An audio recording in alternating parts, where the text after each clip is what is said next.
Jangan lupa subscribe YouTube channel Metro TV News dan jangan lupa nyalakan notifikasinya. Pemirsa, BPOM mengeluarkan izin penggunaan vaksin COVID-19 CoronaVac untuk lansia. Izin dikeluarkan setelah menerima laporan uji klinis tahap 3 di Brazil dan juga Tiongkok. Meski demikian, BPOM tetap mengingatkan proses deteksi awal dilakukan dengan berhati-hati. Lalu seperti apa risiko yang mungkin dimiliki lansia setelah divaksin dan bagaimana perbandingan di negeri yang telah mengizinkan pemberian vaksin bagi lansia? Kita sudah terhubung dengan Diki Budiman, epidemiolog Griffith University Australia. Selamat pagi waktu Indonesia, Pak Diki. Selamat pagi Mbak Vera, selamat pagi semua. Ya, Pak Diki, ini kan BPOM resmi menyetujui vaksin CoronaVac dari Sinovac ini bagi lansia di atas 60 tahun. Sebetulnya amankah untuk vaksin jenis ini bagi lansia? Untuk vaksin Sinovac, sebagaimana yang sudah dimuat di Lancet, ya, jurnal terkemuka dari fase 1 dan 2-nya memberikan keamanan, ya, informasi keamanan dan juga imunogenisitas dari vaksin Sinovac ini untuk usia 60 dan 70 tahun sampai 70 tahun, datanya sangat memadai, ya. Sehingga kenapa saya sampaikan agak tegas di 70 tahun. Nah, di atas 70 tahun ini datanya belum terlalu kuat, ya, belum terlalu kuat. Prospeknya sangat bagus di atas 70 tahun ini pun, namun kalau boleh saya menyarankan memang untuk tahap ini kita yang awal ini 1-2 bulan ini sembari menunggu fase 3 yang saat ini berlangsung di China, lebih baik difokuskan di 60-70 tahun dulu, ya. Yang sehat ya, karena di data yang fase 1-2 ini lebih memberikan keyakinan pada pemberian tahap awal ini kita pastikan pada lansia yang sehat dulu tanpa komorbiditas, ya. Ini jadi keamanannya, efikasinya juga tidak masalah, Mbak Vera. Baik, jadi Anda rekomendasikan untuk rentang usia 60 sampai 70 tahun saja. Nah, lalu risikonya apa untuk di atas 70 tahun ini sebetulnya? Karena pertama datanya ini yang belum memadai, ya. Bahwa ada kemungkinan perburukan ataupun dampak efek samping buruk saat ini sebetulnya belum mengarah seperti itu, ya. Namun dalam rangka kehati-hatian, sebagaimana juga di negara Eropa nih, beberapa negara untuk vaksin Oxford itu yang AstraZeneca itu mereka nggak menganjurkan di atas 65 tahun karena datanya pun itu belum memadai, ya. Jadi hal yang sama saya ingin memberikan saran untuk vaksin Sinovac ini di usia rentang 60-70 tahun untuk kelompok lansia ini yang di atas 60. Bahwa selama ini efek sampingnya memang tidak ada yang bagusnya, tidak ada yang mengkhawatirkan, hal yang umum, ya, ya demam, nyeri dan juga ada semacam alergi ringan. Namun sangat kita harus mengetahui bahwa pada fase 1 dan 2 ini kan belum dilakukan uji pada lansia yang memiliki komorbiditas, sehingga kita belum tahu dampaknya seperti apa. Jadi sebetulnya kan kalau tadi menyinggung juga soal itu bahwa uji klinis yang dilakukan sejauh ini hanya di rentang usia 18 sampai 59 tahun gitu, ya. Nah, kemudian ini diberikan pada lansia. Sebetulnya bagaimanakah perizinan bagi vaksin yang ketika uji klinis tidak masuk dalam kategori usia tersebut? Diperbolehkan atau tidak sih sebetulnya? Jadi yang dipakai oleh Badan POM ini adalah uji fase 1-2 yang rentang usia 60-70 tahun, Mbak Vera. Jadi beda, bukan yang dipakai di Indonesia yang 18 sampai 59 tahun. Jadi yang dipakai sebagai rujukan valid itu memang pada usia itu. Jadi tidak usah khawatir, pada usia 60 dan sampai dengan 70 tahun. Walaupun ada yang di atas 70 tahunnya ini, tapi masih harus kita validasi lah data dan kita tunggu. Tapi pada rentang 60-70 tahun saya punya confidence yang cukup besar bahwa ini tidak akan jadi masalah asal pada lansia yang secara umum status umum kesehatannya baik, ya, sehat. Jadi ini memang ujinya di usia lansia, Mbak Vera, bukan yang ini. Nah, tantangannya kan begini, ketika lansia itu mayoritas memiliki komorbid atau penyakit bawaan. Betul. Bagaimana sebetulnya seleksi yang betul-betul detail supaya tidak ada risiko efek samping yang membahayakan bagi lansia tersebut? Ya, yang harus difahami kembali pada karakter COVID-19 ini, penyakit ini adalah dia diterima disebut dengan reseptor AC2 yang banyak berpengaruh pada sebetulnya disebut dengan penyakit sistemik sebetulnya saat ini COVID-19, dan lebih dilihat faktor yang paling membuat fatalitas itu di kardiovaskuler ya, ada pembuluh darah dan juga jantung dan juga di ginjal ya. Jadi kalau saya melihat dari data hasil risetnya, tentu yang harus dihindari adalah orang yang memiliki masalah imunitas ya, gangguan imunitas, mungkin dia penderita kanker, HIV dan lain sebagainya, penerima obat juga yang sifatnya menekan imunitas ya atau sistem kekebalannya, kemudian juga penderita dengan penyakit jantung, hipertensi atau ginjal ataupun tumor dan kanker. Nah, ini tentu tidak diperkenankan. Dan yang paling penting itu adalah melihat kondisi umum dari si penerima vaksin ya. Lansia yang dalam kondisi umum ini, maksudnya kalau dokter melihat ya dia payah, sedang tidak fit ya. Nah, itu yang begitu. Ya. Walaupun dalam rentang usia 60-70 tahun ya mending ditunda dulu untuk kita menghindari lah. Ini dalam rangka kehati-hatian itu sangat penting. Kalau tadi yang Pak Diki sebutkan adalah golongan penyakit yang berat gitu ya. Tapi kalau misalnya seperti asam urat, kolesterol ya, misalnya kambuh-kambuhan gitu, terus rematik, itu masih bisa tidak sih untuk mendapatkan vaksinasi? Kalau ini melihat terlepas dari lansia atau tidak lansia ya? Betul. Kalau melihat dari riset berbagai vaksin termasuk Sinovac ya, tidak ada pengecualian, saya kira tidak menjadi masalah ya. Yang paling mempengaruhi di sini kan di respon, terutama respon imunitas ya, yang kita akan perhatikan. Karena ini akan diberikan untuk dengan harapan memperoleh respon imunitas yang akan bereaksi seperti yang diharapkan pada uji coba. Kedua adalah tentu penyakit itu bukanlah yang sifatnya sistemik yang bisa menurunkan respon atau daya tahan tubuh dari si pasien atau si penerima. Ya, jadi untuk memastikan itu hanya melakukan medical check up kah? Jadi semua lansia dipastikan medical check up terlebih dahulu maupun tidak lansia ya, yang dikhawatirkan juga punya komorbid gitu. Sudah cukup ya untuk medical check up?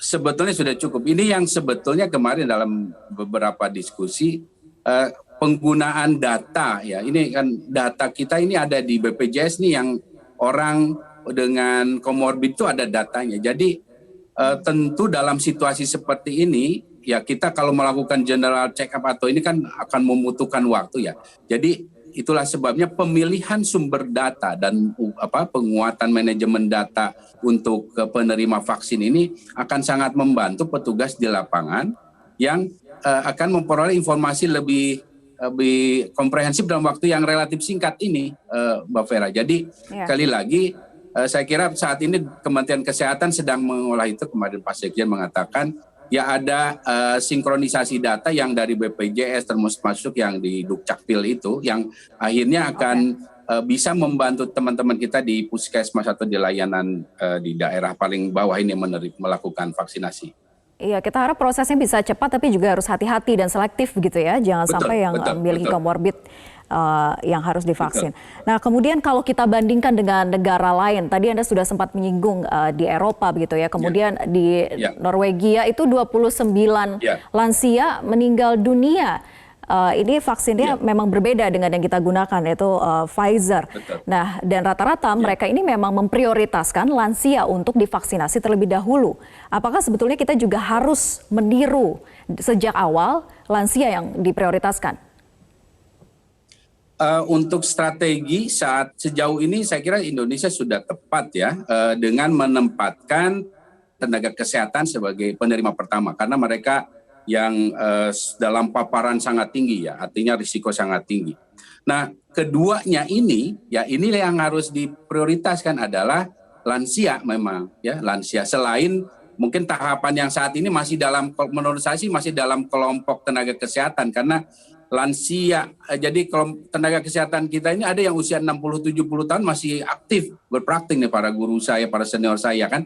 Nah mereka ini yang akan jadi prioritas di tahapan pertama, kedua ini, atau masih dalam kelompok pertama ini. Nah selanjutnya lansia memang produktif gitu ya catatannya?